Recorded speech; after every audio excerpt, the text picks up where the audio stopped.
안녕하세요. 오늘도 행복한 시간, 책과 함께 하는 소설입니다. 여러분의 응원과 관심은 저에게 큰 힘이 됩니다. 오늘 여러분과 함께 할 작품은 루이저 M. 엘카트 작가님의 작은 아씨들입니다. 자매의 감정 싸움이 최고조에 달하는 위험하고도 가슴 아픈 순간으로 함께 들어가 보시죠. 이제 시작합니다. 끝까지 함께 해주세요. 매그가 에이미를 다독이며 말했습니다. 언니들 뒤따라가. 조 언니가 로리 오빠랑 신나게 놀면서 기분이 좋아질 때까지는 아무 말 하지 말고 가만히 있어. 그러다가 적당한 때에 언니한테 살짝 입맞춤을 해주거나 다정하게 굴어봐. 그럼 분명 언니도 온 마음을 다해 다시 화해해줄 거야. 해볼게. 매그의 조언이 마음에 들었는지 에이미는 그렇게 답하고 허둥지둥 스케이트와 장비를 챙겨 언덕 너머로 사라지는 친구들 뒤를 쫓아 달려갔습니다. 강까지는 그리 멀지 않았지만 에이미가 도착했을 때는 이미 조와 로리 모두 스케이트를 신고 준비를 마친 상태였습니다. 조는 에이미가 오는 것을 보자마자 매정하게 등을 돌려버렸습니다. 로리는 에이미를 보지 못했습니다. 따뜻한 날씨가 지나고 갑작스러운 한파가 찾아왔던 터라 로리는 얼음 두께를 살피며 조심스럽게 강가를 따라 스케이트를 타고 있었습니다. 먼저 강금리까지 가서 괜찮은지 확인하고 올게. 그 다음에 시합 시작하자. 높이 장식이 된 코트와 모자를 쓴 모습이 영락없는 어린 러시아 귀족 같았습니다. 로리는 싱하고 멀어져 가며 그렇게 말하는 것이 에이미의 귀에도 들렸습니다. 조의 귀에는 헐떡거리는 에이미의 숨소리가 들려왔습니다. 스케이트를 신으려는지 발을 동동 구르고 손을 호호 부는 소리도 함께 들려왔지만 조는 한 번도 뒤돌아보지 않았습니다. 대신 강을 따라 천천히 지그재그로 미끄러져 내려왔습니다. 동생의 어려움을 보며 씁쓸하고 불행한 일종의 만족감을 느끼는 듯 했습니다. 조는 자신의 분노를 가슴속에 키워 강력하게 만들었고 악한 생각과 감정이 한번 자리 잡으면 쉽사리 떨쳐지지 않듯 그 분노가 조를 완전히 지배했습니다. 로리가 강금리를 돌아가며 뒤를 향해 소리쳤습니다. 강과 가까이 붙어 있어. 가운데는 위험해. 조는 그 말을 똑똑히 들었지만 에이미는 막 스케이트 끈과 씨름하느라 정신이 없어 아무것도 듣지 못했습니다. 조는 슬쩍 어깨 너머로 에이미를 흘끗 보았습니다. 그때 조의 마음속에 자리 잡은 작은 악마가 속삭였습니다. 들었든 못 들었든 상관없어. 자기 몸은 자기가 알아서 챙겨야지. 로리는 이미 강금리를 돌아 시야에서 사라졌습니다. 조는 막 모퉁이를 돌려는 참이었고 멀리 뒤처져 있던 에이미는 강 한가운데에 매끄러운 얼음판을 향해 겁없이 스케이트를 지치고 있었습니다. 순간 조는 가슴 속에 이상한 느낌을 받으며 멈춰 섰습니다. 그냥 가던 길을 계속 가려 했지만 무언가가 그녀의 발목을 잡아 이끌었습니다. 간신히 몸을 돌리는 바로 그 찰나 에이미가 두 팔을 허공에 휘두르며 무너져 내리는 광경이 조의 눈에 들어왔습니다. 썩은 얼음이 쨍그랑하고 깨지는 소리, 물이 첨벙하고 튀는 소리, 그리고 등골이 오싹해지는 비명이 조의 심장을 얼어붙게 만들었습니다. 로리를 부르려 했지만 목소리가 나오지 않았습니다. 앞으로 달려나가려 했지만 발이 땅에 박힌 듯 움직이지 않았습니다. 공포에 질린 얼굴로 검은 강물 위로 간신히 떠오른 작은 파란색 구두만 응시한 채 그녀는 단 1초도 움직일 수 없었습니다. 그때 무언가가 조의 옆을 손살같이 스쳐 지나갔습니다. 로리의 외침이 그녀의 귓전을 때렸습니다. 난간 가져와. 빨리, 빨리. 조는 자신이 어떻게 그랬는지 기억조차 못했습니다. 하지만 다음 몇 분간 그녀는 마치 무언가에 홀린 듯 움직였습니다. 침착함을 잃지 않고 정확하게 지시하는 로리에게 맹목적으로 복종하며 일을 해냈습니다. 로리는 몸을 납작 엎드린 채 한 팔과 하키 스틱으로 에이미를 힘껏 붙잡고 있었습니다. 조가 간신히 울타리에서 난간을 뽑아오는 데 성공했고 그들은 힘을 합쳐 에이미를 얼음물 밖으로 끌어냈습니다. 다친 곳은 없었지만 에이미는 몹시 겁에 질려 있었습니다. 자, 이제 서둘러 에이미를 집에 데려다 줘야 해. 내 스케이트 끈 풀 동안 우리 짐 다 이미한테 덮어줘. 로리는 코트로 이미를 감싸 안으며 외쳤습니다. 늘 복잡하지 않다고 생각했던 스케이트 끈은 지금껏 느껴보지 못한 듯 엉켜 있었습니다. 덜덜 떨고 물에 젖어 축 늘어지고 서럽게 울면서 이미는 가까스로 집에 도착했습니다. 흥분과 긴장으로 가득했던 시간을 보낸 이미는 따뜻한 불 앞에서 담요에 돌돌 말린 채 금세 잠이 들었습니다. 이 소란스러운 와중에 조는 한마디도 제대로 못하고 파리한 얼굴로 혼이 나간 듯 동분서주했습니다.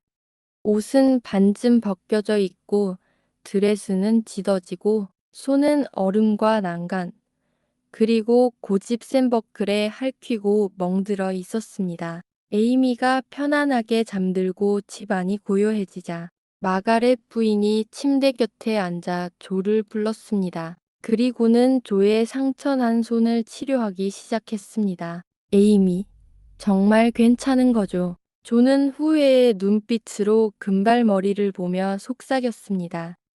그 반짝이는 금발이 영원히 자신의 시야에서 사라질 뻔했다는 생각에 가슴이 아팠습니다. 그럼 우리 아가 아주 괜찮단다. 다친 곳도 없고 감기도 걸리지 않을 거야. 내가 얼마나 현명하게 잘 감싸주고 서둘러 데려왔는지 모르겠구나. 엄마는 상냥하게 대답했습니다. 로리 오빠가 다 했어요. 엄마, 단 그냥 에이미가 가도록 내버려뒀을 뿐인데 만약 에이미가 죽었더라면 다 내 탓이었을 거예요. 조는 침대 옆에 털썩 주저앉아 회개의 눈물을 펑펑 쏟아내며 모든 일을 털어놓았습니다.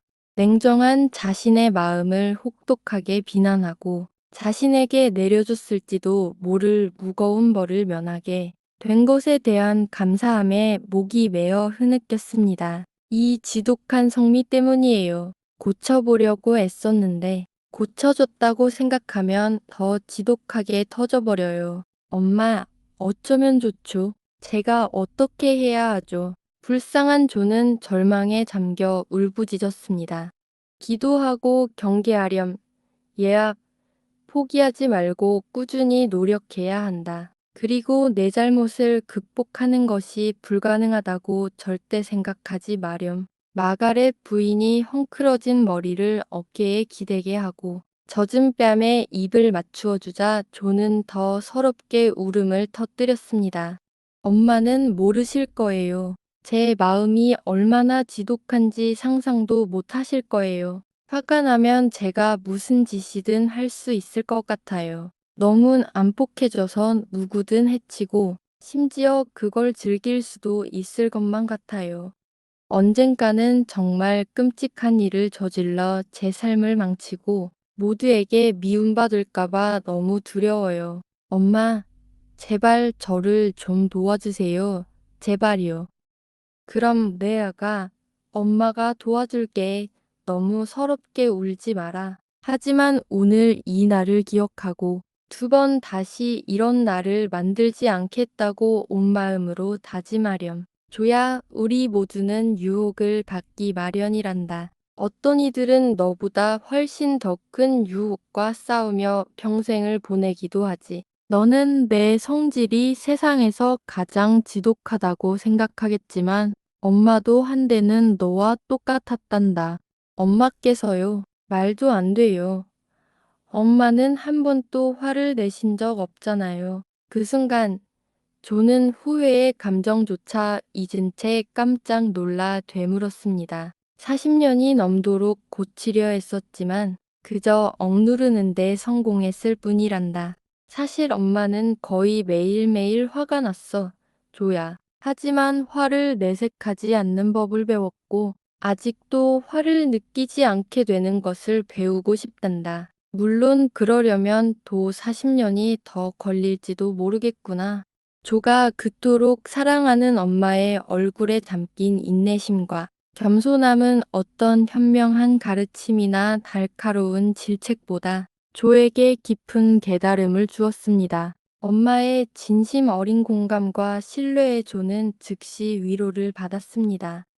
자신과 같은 결점을 지닌 엄마가 그것을 고치기 위해 노력했다는 사실은 조 자신의 약점을 받아들이기 쉽게 해주었고 그것을 고쳐나가려는 결심을 더욱 굳건하게 만들었습니다. 비록 15세 소녀에게 40년이라는 시간은 인내심을 갖고 노력해야 할 너무나 긴 시간처럼 느껴졌지만 말이죠. 엄마, 혹시 이모님이 뭐라 하시거나 사람들이 엄마를 속상하게 할 때 가끔 입술을 꾹 다물고 방을 나서시는 그때도 화가 나셨던 거예요. 조는 전례 없이 엄마에게 더 가까이 그리고 더 소중하게 느껴지는 감정을 느끼며 물었습니다. 그렇단다. 성급하게 튀어나오려는 말을 억누르는 법을 배웠지. 내 의지와 상관없이 말이 튀어나올 것 같으면 잠시 자리를 피하고 스스로를 왜 이렇게 나약하고 못됐을까 하고 질책하며 마음을 다잡는단다. 마가렛 부인은 조의 흐트러진 머리를 다정하게 매만지고 묶어주며 한숨 섞인 미소를 지었습니다. 어떻게 그렇게 침묵할 수 있으셨어요? 그게 저를 너무 괴롭혀요. 저는 독한 말이 무슨 말인지도 모르게 튀어나오고 말을 할수록 더 심해져서 사람들 마음에 상처를 주고 끔찍한 말을 뱉는 게 즐겁기까지 해요. 어떻게 해야 할지 제발 알려주세요. 남이 사랑스러운 할머니께서 늘 나를 도와주셨단다. 엄마가 저희에게 해주시는 것처럼요. 조는 감사에 찬 입맞춤과 함께 말을 가로챘습니다. 하지만 엄마는 너보다 조금 더 나이 들었을 때 할머니를 잃었지. 그리고 몇 년 동안 혼자서 고군분투해야 했단다. 나의 약점을 남에게 고백하기엔 너무 자존심이 강했으니까. 정말 힘들었어, 조야. 아무리 애써도 나아지지 않는 것 같아서 내 실패에 많은 쓰디쓴 눈물을 흘렸지. 그러다 내 아버지를 만나게 되었고 너무나 행복해서 착한 사람이 되는 것이 쉬웠단다. 하지만 곧 내 딸 넷이 생기고 우리가 가난해지자 예전의 문제가 다시 시작되었단다. 엄마는 타고난 인내심이 부족한 사람이라 아이들이 무엇이든 원하는 것을 보고 있으면 마음이 많이 힘들었지. 불쌍한 우리 엄마. 그때는 무엇이 엄마를 도와주셨어요. 조셉, 내 아버지였어. 조야, 오빠는 절대 인내심을 잃는 법이 없었고 결코 의심하거나 불평하지 않았단다. 항상 희망을 갖고 밝게 일하고 기다렸기에 아빠 앞에서 그와 다르게 행동하는 것이 부끄러울 정도였지. 아빠는 나를 도와주고 위로해 주었으며 내가 딸들이 갖기를 바라는 모든 미덕을 실천해야 한다는 것을 보여주었단다. 내가 너희의 본보기가 되어야 했으니까 너희를 위해서 노력하는 것이 나 자신을 위해서보다 훨씬 쉬웠지. 나의 날카로운 말에 너희 중 한 명이라도 놀라거나 당황한 표정을 지으면 어떤 비난보다도 나를 더 질책했지. 그리고 너희의 사랑과 존경, 그리고 믿음이 내가 그토록 담고 싶어 하는 여인이 되려는 노력에 대한 가장 달콤한 보상이었단다. 엄마, 제가 나중에 엄마의 반만이라도 착해진다면 그걸로 만족할 거예요. 조는 활칵 감격에 차 외쳤습니다. 아가, 엄마는 내가 엄마보다 훨씬 더 나은 사람이 될 거라 믿는단다. 하지만 아버지가 말씀하신 대로 내 마음속 불같은 성질을 항상 경계해야 해. 그렇지 않으면 내 삶을 슬프게 할 수도 망가뜨릴 수도 있단다. 너는 이미 큰 경고를 받았지. 오늘 겪었던 슬픔과 후회보다 더 큰 고통을 겪기 전에 온 마음과 영혼을 다해 이 급한 성미를 다스리려 노력해야 한다. 노력할게요, 엄마. 정말 꼭 그렇게 할게요. 하지만 엄마가 저를 도와주시고 제가 삐딱하게 나가지 않도록 저를 잘 잡아주셔야 해요. 아빠가 이모님께 혼나시거나 사람들이 엄마를 속상하게 할 때 아빠가 가끔 손가락을 입술에 대고 아주 친절하지만 진지한 표정으로 엄마를 바라보셨잖아요. 그럼 엄마는 늘 입술을 꾹 다물거나 자리를 피하셨는데 그때 아빠가 엄마에게 상기시켜 주셨던 건가요? 조는 나지막이 속삭이듯 물었습니다.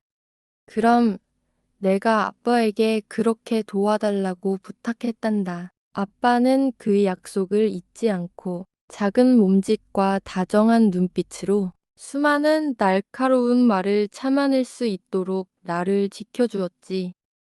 조는 엄마의 눈가에 물기가 고이고 입술이 미세하게 떨리는 것을 보았습니다. 혹시 자신이 너무 말을 많이 한 것은 아닐까? 걱정이 되어 조용히 속삭였습니다. 엄마를 지켜보고 그 이야기를 하는 것이 잘못된 건가요? 무례하게 굴 생각은 없었지만 엄마에게 제 속마음을 다 이야기하니 너무 편안하고 이곳에선 제가 너무나 안전하고 행복하게 느껴져서요. 나의 조야, 너는 엄마에게 무슨 이야기든 해도 괜찮단다. 딸들이 엄마를 믿고 모든 걸 털어놓는다는 것, 그리고 내가 너희를 얼마나 사랑하는지 알아주는 것이 엄마에게는 가장 큰 행복이자 자랑이니까. 엄마를 슬프게 해드렸다고 생각했어요. 아니란다, 아가. 그저 아빠 이야기가 나오니 아빠가 얼마나 그립고 아빠에게 내가 얼마나 많은 빚을 지고 있는지 새삼 깨달았을 뿐이야. 아빠의 딸들이 안전하고 착하게 잘 자라도록 내가 얼마나 성실하게 살피고 노력해야 하는지를 말이야. 하지만 엄마는 아빠에게 가라고 하셨고, 아빠가 가실 때도 울지 않으셨고, 지금도 불평 한마디 없으시잖아요. 마치 엄마는 도움이 필요 없는 것처럼요. 조는 궁금증에 가득 찬 눈으로 말했습니다. 나는 내가 사랑하는 조국에 최선을 다했고 아버지가 떠나실 때까지 내 눈물을 아껴두었단다. 우리 둘 다 각자의 의무를 다했을 뿐인데 왜 내가 불평해야 하겠니? 결국 우리는 더 행복해질 거란다. 만약 내가 도움이 필요 없어 보인다면 그건 아빠보다 더 훌륭한 친구가 나를 위로하고 지탱해 주기 때문이야. 얘야, 내 인생의 고난과 유혹은 이제 시작이란다. 아마도 많은 시련이 닥치겠지만 내가 너의 세상의 아버지에게서 느끼는 것처럼 하늘 아버지의 강인함과 따뜻한 사랑을 느낄 수 있다면 그 모든 것을 이겨내고 극복할 수 있을 거야. 그분을 더 사랑하고 신뢰할수록 그분께 더 가까이 느껴질 것이고 인간의 힘과 지혜에 의존하는 마음은 줄어들겠지. 그분의 사랑과 보살핌은 결코 지치거나 변하지 않고 너에게서 결코 빼앗길 수 없는 것이란다. 그 사랑은 평생의 평화와 행복, 그리고 힘의 원천이 될 수 있어. 이 말을 진심으로 믿고 내 모든 작은 걱정들과 희망들, 죄와 슬픔까지도 마치 엄마에게 오는 것처럼 자유롭고 솔직하게 하늘 아버지께 맡기렴. 조의 유일한 대답은 엄마를 꼭 끌어안는 것이었습니다. 뒤이어 찾아온 침묵 속에서 조는 여태껏 그 어떤 때보다도 진심 어린 기도를 말없이 드렸습니다. 슬프면서도 행복했던 그 시간 동안 조는 후회와 절망의 쓴맛뿐만 아니라 자기 절제와 자제심이 달콤함까지 배웠습니다. 그리고 엄마의 손에 이끌려 그 어떤 아버지의 사랑보다 강하고 그 어떤 어머니의 다정함보다 더 부드러운 사랑으로 모든 아이들을 환영하는 친구에게 한 걸음 더 다가갔습니다. 에이미가 잠결에 몸을 뒤척이며 한숨을 쉬었습니다. 마치 당장 자신의 잘못을 고치고 싶다는 듯. 조는 전에는 한 번도 지어본 적 없는 표정으로 고개를 들었습니다. 내가 해가 지도록 화를 품었어. 이미를 용서하지 않았고, 오늘 로리 오빠가 아니었다면 너무 늦었을지도 몰라. 내가 어떻게 그렇게 못됐을까? 조는 그렇게 중얼거리며 동생 위로 몸을 숙였습니다. 베개에 흩어진 젖은 머리카락을 부드럽게 쓰다듬었습니다. 마치 들었다는 듯 에이미가 눈을 뜨고 팔을 내밀었습니다. 조의 심장까지 파고드는 환한 미소를 지으며 말입니다. 두 자매는 아무 말도 하지 않았지만 담요와 모든 것에도 아랑곳하지 않고 서로를 꼭 끌어안았습니다. 그리고 진심 어린 입맞춤 한 번으로 모든 것이 용서되고 잊혔습니다. 모든 것을 끌어안는 어머니의 품과 진심 어린 입맞춤 한 번으로 이룬 자매의 화해, 사랑과 용서가 다시 한번 이 가정을 감싸 안았습니다. 오늘 이야기는 여기까지입니다. 끝까지 함께 해주셔서 감사드립니다.